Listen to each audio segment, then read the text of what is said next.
Hi hello welcome to post 360. నేను మీ మురళి రాపల్లి. ఈ video కేవలం నిజాలు వినాలనుకునే వారికి మాత్రమే.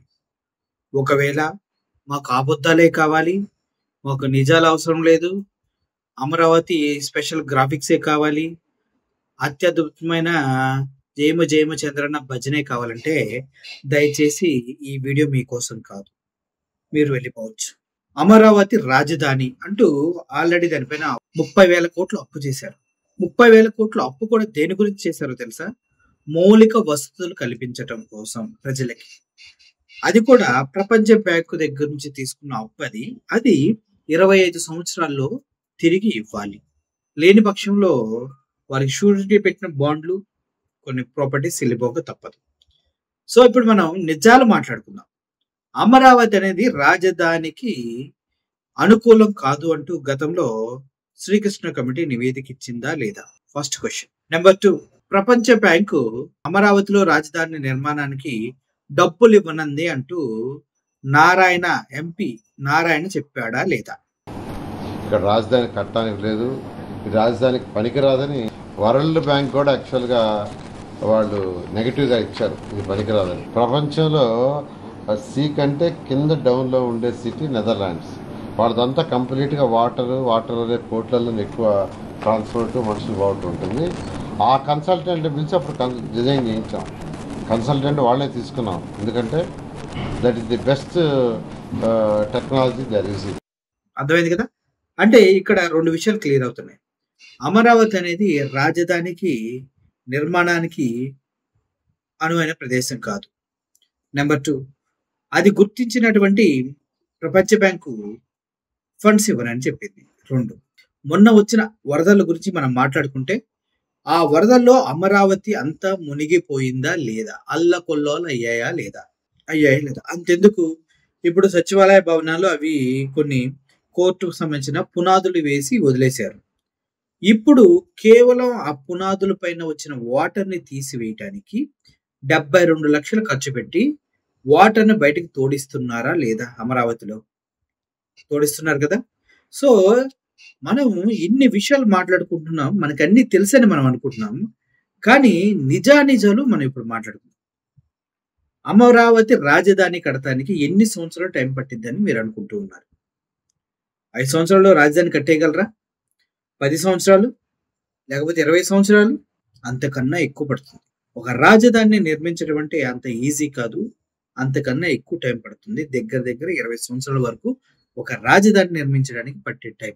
ఈ రాజధాని నిర్మాణానికి లక్షల కోట్లు అవసరం అంటూ చంద్రబాబు నాయుడు గారు చెప్పడం జరిగింది. అప్పటి నుంచి మనం ఆలోచిస్తే పంట భూములు ఎందుకు పాడు చేయటం అంటూ ప్రతి ఒక్కరు చెప్తూనే ఉన్నారు, కానీ చంద్రబాబు నాయుడు గారు ఒప్పుకోవట్లేదు. రీజన్ ఏంటంటే అక్కడ ఆల్రెడీ వీళ్ళు భూములు కొనేసి పెట్టుకున్నారు, బినామీ భూములు ఆక్రమించుకున్నారంటూ చంద్రబాబు నాయుడు గారి పైన అండ్ నారాయణ గారి పైన కేసు వేయటం జరిగింది. సంబంధిత వ్యక్తి మొన్న కూడా తనని బెదిరించడం ఏదో జరిగింది. సో ఓవరాల్ గా బినామీ భూములన్నింటినీ వీళ్ళు తీసుకున్నారంటూ చెప్తూ ఉన్నారు, వాటిపైన కేసులు పడ్డాయని కూడా చెప్తూ ఉన్నారు. ఇది కూడా పక్కన పెట్టండి. ఇప్పుడు పెట్టుబడులు అమరావతికి ఎక్కడి నుంచి రావాలి? అమరావతిలో రాజధాని నిర్మాణానికి పెట్టుబడులు ఎక్కడి నుంచి రావాలి అంటే వ్యాపారవేత్తలు ఎవరైతే కంపెనీలు స్టార్ట్ చేయాలనుకున్నారో వాళ్ళు వచ్చి ఇన్వెస్ట్ చేయాలి, లేదంటే ఎక్కడి నుంచి అప్పు కావాలి. ఎందుకంటే లోటు బడ్జెట్ లో వెళ్తున్నామని చంద్రబాబు నాయుడు గారు చెప్తున్నారు, పవన్ కళ్యాణ్ గారు ఎక్కడికి వెళ్ళినా కూడా రూపాయి లేదు, రోడ్లు వేయడానికి డబ్బులు లేవు, అది లేదు ఇది లేదని మాట్లాడుతున్నారు. సో ఇవన్నిటిని మనం దగ్గర నుంచి క్లియర్ గా పరిశీలిస్తే మన దగ్గర డబ్బులు లేవు. ఇప్పుడు వ్యాపారవేత్తలైన అమరావతి ఎందుకు వస్తారు అడగండి, నన్ను క్లారిటీగా చెప్పనివ్వండి. ఫస్ట్, వ్యాపారవేత్తలు ఎవరైతే పెట్టుబడి పెట్టాలనుకున్నారో వాళ్ళైనా అమరావతి ఎందుకు వస్తారు? వర్షం పడితే కృష్ణమ్మ పొంగి అమరావతిని ముంచేస్తుంది కదా. అటువంటి ప్లేస్ లో కన్స్ట్రక్షన్ కడతారా? నార్మల్ ప్లేస్ లో కన్స్ట్రక్షన్ కడటానికి ఏదైనా అపార్ట్మెంట్ కానీ, ఏదైనా బిల్డింగ్ కానీ, ఏదైనా ప్రభుత్వ భవనం కానీ కన్స్ట్రక్షన్ చేయడానికి ఒక 10 అడుగుల లోపలికి తవ్వితే సరిపోతుంది. కానీ అమరావతిలో మోర్ దాన్ 30 feet తవ్వాలి. అక్కడ కూడా బేస్ స్ట్రాంగ్ వేస్తేనే అక్కడ కన్స్ట్రక్షన్ చేయగలుగుతాం. అంటే ఈ 30 feet పై వరకు పిల్లర్స్ వేసుకుంటూ వస్తాం, బేస్మెంట్ పేర్చుకుంటూ వస్తాం. ఎంత ఖర్చుతో కూడుకుంది అమరావతి నిర్మాణం అనేది. అమరావతిలో ఇల్లు కట్టుకోవాలని అంతే, అపార్ట్మెంట్స్ పర్మిషన్స్ ఎక్కడున్నాయి? అమరావతిలో లేవు కదా. సో ఆ పంట పొలాల్లో నల్లరేగడి భూముల్లో కన్స్ట్రక్షన్ చేయాలంటే డబల్ ఖర్చులు అయ్యే అవకాశం ఉంది. సో ఇప్పుడు వ్యాపారవేత్తలు ఏమంటున్నారు అంటే వాళ్ళు చాలా తెలివిగలవారు. ఎందుకంటే రాబోయే రోజుల పరిస్థితులు ఎలా ఉంటాయో వాళ్ళు అంచనా వేసుకోకపోతే వాడు వ్యాపారవేత్తే కాడు. ఇప్పుడు అమరావతిలో ఎవరైతే డబ్బులు పెడుతూ ఉన్నారో, పెడదామని ఆలోచిస్తున్నారో వాళ్ళకి ఒక డౌట్ వచ్చింది. ఎప్పటినుంచో జగన్మోహన్ రెడ్డి ఒకటే ఒక స్లోగన్ ఉన్నాడు. 3 రాజధానులు, వైజాగ్ అనేది మెయిన్ రాజధాని. ఎందుకంటే అక్కడ ఆల్రెడీ అన్ని సదుపాయాలు ఉన్నాయి. పోర్టులు ఉన్నాయి, ఎయిర్‌పోర్ట్ ఉంది, ట్రాన్స్‌పోర్టేషన్ ఫెసిలిటీస్ ఉన్నాయి, పర్యాటక ప్రాంతాలు ఉన్నాయి. అదే విధంగా బోర్డర్ ఉన్నాయి అన్ని స్టేట్‌లకి. అండ్ ఏది ఏమైనా కూడా ట్రాన్స్‌పోర్టేషన్ ఖర్చులు మొత్తం తగ్గుతాయి. ఇంపోర్ట్ ఎక్స్‌పోర్టేషన్ చార్జెస్ అన్నీ తగ్గుతాయి. ఎందుకంటే పోర్ట్ పక్కనే ఉండటం వల్ల. ఇవన్నీ ఆలోచిస్తే జగన్మోహన్ రెడ్డి గారు చెప్పింది 100% కరెక్ట్ అని నేను చెప్పటం కాదు. ఎవరైతే నందమూరి బాలకృష్ణ గారు ఉన్నారో వాళ్ళ అల్లుడు అది మన రఘు ఇంజినీర్ కాలేజ్ నాకు తెలిసి. రఘు ఇంజినీరింగ్ కాలేజీ మేనేజ్మెంట్ వాళ్ళు చెప్పడం జరిగింది. ఆయన కూడా మాట్లాడుతూ ఎవడండి అమరావతిలో కట్టేది అంత బుద్ధి తక్కువ అంటాం జరిగింది. ఇవన్నీ పక్కన పెడితే ఇప్పుడు ఎవరైతే ఇన్వెస్ట్ చేద్దాం అనుకుంటున్నారో వాళ్ళు డౌట్ జగన్మోహన్ రెడ్డి వస్తే మొత్తం పీకేస్తాడు కదా అని. 100% పీకేస్తాడు. అందుట్లో ఎటువంటి సందేహం లేదు. వన్స్ జగన్మోహన్ రెడ్డి గనక మళ్ళీ సీఎం అయినా వచ్చే 5 సంవత్సరాలు కాకపోయినా వచ్చే 5 సంవత్సరాలు 10 సంవత్సరాల తర్వాత అయినా జగన్మోహన్ రెడ్డి అనే వ్యక్తి సీఎం అయితే మాత్రం అమరావతిలో ఉన్నటువంటి ప్రతి ఒక్క కంపెనీని, ప్రతి ఒక్క ప్రాజెక్ట్ ని పీకి పక్కన పడేసి ప్రజల భూములు ప్రజలకు ఇచ్చేస్తాడు. ఇది వాస్తవం. ఈ భయమే ఇప్పుడు రాజకీయ నాయకుల్లో అదే విధంగా వ్యాపారవేత్తల్లో పట్టుకుంది. అయితే చంద్రబాబు నాయుడు గారు దీనికి భరోసా ఇస్తున్నారంట. జగన్మోహన్ రెడ్డి అనే వ్యక్తి లైఫ్ లో సీఎం కాలేడు. నా భరోసా తీసుకోండి. నేనున్నా ఇక్కడ అని చంద్రబాబు నాయుడు గారు భరోసా ఇస్తున్నారు. అసలు భరోసా ఎందుకు ఇస్తున్నారు? ఏ నమ్మకంతో ఇస్తున్నారు? అనేది ఎవరికి అర్థం కావట్లేదు. ఎందుకంటే ఇప్పటి వరకు 7 నెలల అధికారంలోకి వచ్చిన తర్వాత ప్రజలకు ఇస్తా అన్నటువంటి సూపర్ 6 హామీలు ఒకటి కూడా చేయకపోగా రాష్ట్రంలో విపరీతంగా గంజాయి ట్రాన్స్పోర్టేషన్ జరుగుతుందని రోజు రోజు గంజాయి పట్టుకుంటూ ఉన్నారు. మద్యం ఏర్లై పారుతూ ఉంది. అమ్మ ఒడి లేదు, తల్లికి వందనం లేదు, తండ్రికి ఇంధనం మాత్రం ఫుల్ ఉంది.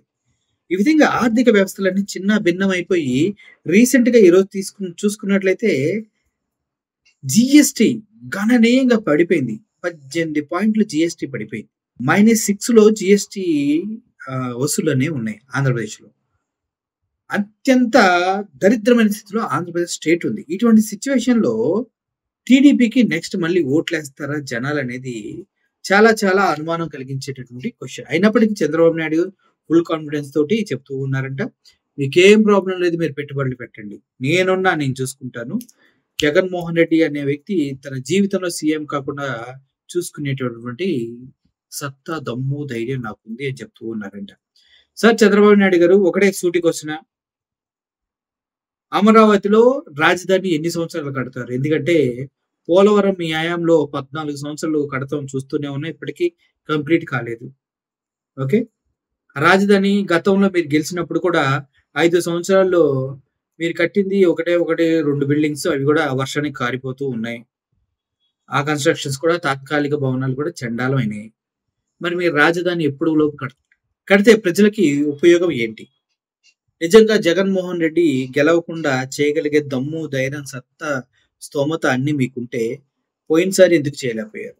గతంలో జగన్మోహన్ రెడ్డి 2019 నుంచి 2024 వరకు సీఎంగా ఉన్నాడు. ఆ టైంలో ఎందుకు జగన్మోహన్ రెడ్డిని ఏం చేయలేకపోయారు? అంటే ప్రజలు ఎవరికి ఓట్లు వేయాలనేది మీరు నిర్ణయిస్తారా, లేదంటే అందరూ అనుకున్నట్టు ఈవీఎం మేనేజ్లు చేస్తూ ఉన్నారా? ఎందుకంటే అంత కాన్ఫిడెన్స్ ఎలా చెప్తున్నారు అనేది మాకు అర్థం కావట్లేదు. ఎందుకంటే మా మూడ్ ఎలా ఉందో మాకే తెలియదు. మీ ఓటు ఎప్పుడు ఎవరికి ఎలా వేస్తామో తెలియదు. మేము నమ్మిన వాడికి మేము ఓటేస్తాం. మా నమ్మకాన్ని మీరు ఎలా కొనగలరు, ఎలా జడ్జి చేయగలరు అని చాలా మంది అడుగుతున్నారు, ఇంక్లూడింగ్ నేను కూడా అడుగుతున్నాను. నేను ఎవరికి ఓటేస్తానో చంద్రబాబు నాయుడు ఎలా చెప్తాడు? జగన్మోహన్ రెడ్డి మళ్ళీ అధికారంలోకి రాడని ఎలా చెప్పగలుగుతాడు? మేము చంద్రబాబు నాయుడు గారు రాడు, చంద్రబాబు నాయుడు ఇప్పటివరకు ప్రజలకు ఏమీ చేయలేదు, చంద్రబాబు నాయుడు గారు 1,19,000 కోట్లు అప్పు చేశాడు ఈ 6 నెలల్లో అంటున్నా. ఆ 1,19,000 కోట్లు అప్పు చేయలేదని చెప్పమనండి, ఆలోచిస్తాం. చెప్పండి మేడం, దమ్ముంటే 1,19,000 కోట్లు అప్పు చేయలేదని చెప్పమనండి, మేము ఆలోచిస్తాం. అప్పు చేసి కూడా రాష్ట్రాన్ని జిఎస్టి లేని మైనస్ లో నడిపిస్తున్నారు. మీరు అమరావతిని సక్సెస్ఫుల్ గా ఎలా కంప్లీట్ చేస్తారని అడుగుతూ ఉన్నారు జనాలంతా. రియల్ ఎస్టేట్ పెట్టుబడులు పెట్టాలనుకున్నా, ఏదైనా కంపెనీలు స్టార్ట్ చేయాలనుకున్నా, అమరావతికి వచ్చే దమ్ము, ధైర్యం ఏ పారిశ్రామికవేత్తకు ఉన్నాయి చెప్పండి. అమరావతిలో స్థలాలు కొనే దమ్ము, ధైర్యం ఏ రియల్ ఎస్టేట్ వ్యక్తికి ఉన్నాయో చెప్పండి. ఒకవేళ జగన్మోహన్ రెడ్డి గారు వస్తే మీ పరిస్థితి ఏంటో ఆలోచించుకోండి అంటూ అందరూ ఒకరితో ఒకరు మాట్లాడుకుంటున్నారంట. అరే నేను ఇప్పుడు ఇన్వెస్ట్ చేద్దామంటే, రే ఇప్పుడు నెక్స్ట్ జగన్ మళ్ళీ 2 సంవత్సరాలు గిమిలీ ఎలక్షన్స్ అంటున్నారు. పొరపాటున రొట్టె అటు తిరిగి ఇటుపడి జగన్మోహన్ రెడ్డి వస్తే మాత్రం ఈసారి ఆల్రెడీ వాళ్ళ కేటర్ మొత్తం చెప్పేశాడు రా బాబు, ఇంత ముందులాగా ఉండదో తాట తీస్తాము అందరినీ అనేసి. ఒకవేళ అదే జరిగితే మాత్రం పెట్టుబడులు పెడతానికి పెట్టిన దాంట్లో ఒక్క రూపాయి కూడా వెనక్కి తీసుకోలేము. కాబట్టి ఆలోచించండి, ఆలోచించి పెట్టుబడులు పెడతాం అనేసి అందరూ చెప్తున్నట్టు అర్థమవుతుంది. జగన్మోహన్ రెడ్డి అనే వ్యక్తి గురించి క్లియర్ గా తెలిసిన వాడు ఎవడు తెలిసి రిస్క్ చేయలేడు. ఎందుకంటే సొంత చెల్లెల్నే రాజకీయ లబ్ధి చేకూర్చమని అడిగితే పక్కన పెట్టేసిన క్యారెక్టర్ జగన్మోహన్ రెడ్డి. సొంత ఫ్రెండ్ కోసం అన్యాయం చేస్తున్నారని తెలిస్తే 300 మందిని కాపలా పెట్టి ఫ్రెండ్ కి అండగా నిలబడిన దమ్ముదైన ఉన్న వ్యక్తి జగన్మోహన్ రెడ్డి. ప్రజల కోసం ఇచ్చిన మాట తప్పకూడదని అబద్ధం చెప్పకుండా ఎలక్షన్ లో చేయగలిగిన ప్రామిసులు మాత్రమే చెప్పి అవి నేను చేయలేనని సిన్సియర్ గా ఒప్పుకున్నటువంటి మగధీరుడు జగన్మోహన్ రెడ్డి. జగన్మోహన్ రెడ్డిని చూసి భయపడిన రాజకీయ నాయకుడు ఎవడన్నా ఉన్నాడా చెప్పండి. అంతెందుకు మీరు ఎంతగా చెప్తున్నా చంద్రబాబు నాయుడు గారే ఇటువంటి సీఎం నేను ఇప్పటిదాకా చూడలేదు, ఎవడైనా ఊహిస్తాడా ఈ రేంజ్ లో సీఎం అనే వ్యక్తి బిహేవ్ చేస్తాడనంటూ మాట్లాడటం జరిగింది. అంతేకాదు లడ్డు విషయంలో కూడా చంద్రబాబు నాయుడు చెప్పిందే నిజం అనుకున్న టైంలో కేంద్రానికి లెటర్ రాసి చంద్రబాబు నాయుడే మొత్తం తప్పు చేశాడు, దీనిపైన ఇన్వెస్టిగేషన్ చేయండి అంటూ మోడీకి లెటర్ రాసినప్పుడు కూడా చంద్రబాబు నాయుడు గారు ఉనికిపోయి మీడియా ముందు మాట్లాడటం మనం అందరం చూసాం. ఏమని, ఇంత దమ్ము ధైర్యం ఉందని ఎవడని అనుకుంటాడు, ఎంత ధైర్యం అసలు నీకు అని చంద్రబాబు నాయుడు గారు జగన్మోహన్ రెడ్డి గారి గురించి మాట్లాడటం మనకు తెలుసు. అటువంటి ఒక వ్యక్తి నేను చావనైనా చస్తాను కానీ నా క్యారెక్టర్ని చంపుకోలేను, నేను ఓడిపోవటానికైనా సిద్ధమే కానీ ప్రజలకి అబద్ధపు వాగ్దానాలు చేయలేను, నా మేనిఫెస్టోలో ఏదుందో అది 100కు 100% చేయగలిగినప్పుడే నేను ప్రజలకు చెప్తాను అంటూ గలమెత్తి నిలదీసి నిలబడే దమ్మున్న వ్యక్తి జగన్మోహన్ రెడ్డి. మరి అటువంటి వ్యక్తి ఓట్ బ్యాంకు 40%, దాన్ని ఈక కూడా పీకలేరు ఎవడు. నాకు తెలిసి జగన్మోహన్ రెడ్డికి ఉన్న vote bank hard core vote bank. తన వెంట నడిచే సైన్యం డబ్బుల కోసమో ఇంకో దానికోసం నడవరు. జగన్మోహన్ రెడ్డి గారి పైన అభిమానంతో నడిచే బ్యాచ్ అదంతా.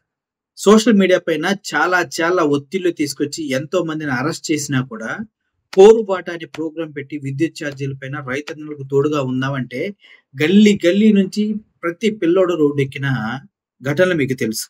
అంటే చంద్రబాబు నాయుడు మాటకి అంత బలం ఉందా, జగన్మోహన్ రెడ్డి మాటకి బలం ఉందా అనేది ఒకసారి ఆలోచించుకోండి. జగన్మోహన్ రెడ్డి పైన ప్రజల్లో నమ్మకం రోజు రోజుకి పెరుగుతూ ఉంది.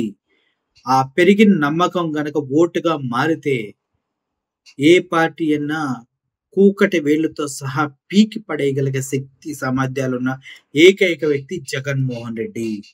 అబద్ధం చెప్పను, మడమ తిప్పను, మాట తప్పను, ప్రజలకి చేయగలిగితేనే చెప్తాను అంటూ ఇంటింటికి రేషన్ పంపించి కొన్ని లక్షల మందికి జీవనోపాధి కలిగించి వాలంటీర్ వ్యవస్థని పటిష్టంగా నిర్మించిన విజన్ కలిగినటువంటి వ్యక్తి జగన్మోహన్ రెడ్డి. మరి అటువంటి జగన్మోహన్ రెడ్డి నెక్స్ట్ ఎలక్షన్ లో గెలవడని ఏ ధైర్యంతో చంద్రబాబు నాయుడు గారు చెప్తున్నారో మాకైతే అర్థం కావట్లేదు. ఒకవేళ నిజంగా చంద్రబాబు నాయుడు గారు నెక్స్ట్ టైం గెలిచినా కూడా సీఎం గా ఉండగలరా? ఇప్పటికే 74 years 75 years 50th year వచ్చింది ఆయన. ఇంకా 80 సంవత్సరాలు 90 సంవత్సరాలు ఉండగలరు. ఒకవేళ ఉన్నా కూడా రాజ్యాన్ని పరిపాలించగలిగే శక్తి సామర్థ్యాలు ఉంటాయా? ఎవరికైతే ఇప్పుడు ప్రామిసులు చేస్తున్నారో వాళ్ళందరికీ అండగా నిలబడే దమ్ము ధైర్యాలు, మానసిక స్థైర్యం, శారీరక బలం చంద్రబాబు నాయుడు గారికి ఉంటాయా? ఆలోచించండి. పెట్టుబడులు పెట్టే ముందు ప్రతి ఒక్కరూ రూపాయిని ఎంచి పెట్టాల్సింది, ఎందుకంటే ఇది బిజినెస్. నిజంగా చంద్రబాబు నాయుడు చెప్పినట్టు జగన్మోహన్ రెడ్డి గారు సీఎం కాకపోతే ఓకే, ఒకవేళ అయితే మీ జీవితాంతం సంపాదించింది మొత్తం ఒక్క ఓటుతో మార్చేయగలిగే శక్తి జగన్మోహన్ రెడ్డి గారికి ఉంది. అంతెందుకు భయ్యా, చంద్రబాబు నాయుడు గారు ఇప్పటి వరకు ప్రజలకు చెప్పింది ఏది నెరవేర్చారో ఒకటి చెప్పండి. ఆ నెరవేర్చింది ఇది అని చెప్తే అది వాస్తవం అయితే మీరు ఇక్కడ ఎవరైనా పెట్టుబడులు పెట్టొచ్చు అంటూ వాళ్ళ ఫ్రెండ్స్ అడుగుతున్నారని చెప్తూ ఉన్నారు నాకు. హైదరాబాద్ నుంచి రియల్ ఎస్టేట్ ఇక్కడ చేద్దామని ఇద్దరు ముగ్గురు వచ్చి కూడా భయపడి వెళ్ళిపోతున్నారు. ఇక్కడ కష్టంలే బాబు, 2-3 సంవత్సరాలనే జిమ్లీ ఎలక్షన్స్ వచ్చేలా ఉన్నాయి. ఒకవేళ పొరపాటున ప్లేట్ తిరగబడిందా దూల తీరిపోయిద్దని భయపడుతున్నట్టు చెప్తూ ఉన్నారు. చూద్దాం, ఇదంతా వాస్తవం. దీన్ని ఎవరు నమ్మినా నమ్మకపోయినా రాబోయే రోజుల్లో ప్రతి ఒక్క కార్యకర్త, ప్రతి ఒక్క పర్సన్, ప్రతి ఒక్క ఇండివిజువల్ ఓటర్కి తెలియవలసిన విషయం ఉంది. అమరావతి రాజధాని కావాలంటే 20 సంవత్సరాలు పడుతుంది. ఆ 20 సంవత్సరాలు ఎవరు అధికారంలో ఉంటే వాడెత్తు. ఈసారి మాత్రం ప్రజలు నమ్మకమైన వ్యక్తికే ఓటేస్తారేమో అని నాకు అనిపిస్తుంది. ఇచ్చిన మాటలు వాగ్దానాలు నిలబెట్టుకునే వ్యక్తికే ఓట్లేస్తారేమో అని నాకు అనిపిస్తుంది. ఓవరాల్ గా నెక్స్ట్ టైం జగన్మోహన్ రెడ్డి గెలుపుని ఆపగలిగే శక్తి ఎవరికన్నా ఉందా అంటే నా పర్సనల్ వర్షన్ లో ఎవరికి లేదేమో అనిపిస్తుంది. సో ఇది కేవలం నిజాలు తెలుసుకోవాలనుకున్న వ్యక్తులకు మాత్రమే నేను ముందే చెప్పాను. మీలో ఎవరన్నా దీన్ని తప్పు అని వాదించే వాళ్ళు ఉంటే మాత్రం దయచేసి కామెంట్ కూడా చేయొద్దు. ఎందుకంటే ఇది నా పర్సనల్ ఒపీనియన్. నేను ఎవరైతే నిజాలు నమ్ముతారో వారి కోసం మాత్రమే చేసిన వీడియో ఇది. Thank you for watching this video. Murali signing off. Thank you so much.